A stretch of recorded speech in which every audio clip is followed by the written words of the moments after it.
যে কাহিনী এটা কি সত্য? হ্যাঁ আমি তোমার তো টাইম মধ্যে সত্যি পাড়ায় বসে না কেন? আমরা তো এতদিন আছি তো কিছু বুঝতে পারিনি। কি দেখেছিল? গত পরশু থেকে এরকম হচ্ছে যে কিছু দেখা যাচ্ছে বলছে। বাচ্চা ছেলে? হ্যাঁ আমার বাচ্চা বলতে খুব বড়ও নয় মানে ছোটও নয়, ছোট মতন। আমরাও তো ভয়ে কালকে আসিনি, আজকে সবাই আছে ওই জন্য এসেছি, ঠিক আছে। কিন্তু কি হচ্ছে আমি বুঝতে পারছি না। এটা এরকম বিশ্বাস করার জিনিস। কালও ঠিক এই সময়তে একটা আবছা দেখা গিয়েছিল। কালকে? হ্যাঁ এই সময়তে। কিন্তু আমরা তো এতদিন গাছেরও দিক থেকে মনে হচ্ছে।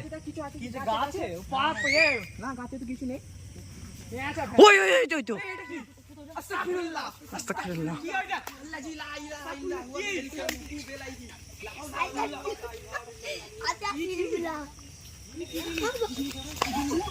আস্তাগফিরুল্লাহ। ওই কি যাচ্ছে?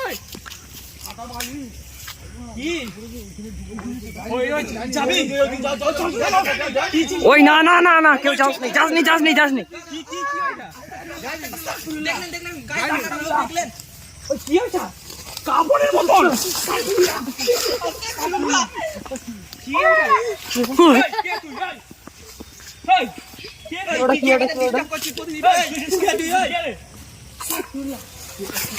আস্তাগফিরুল্লাহ।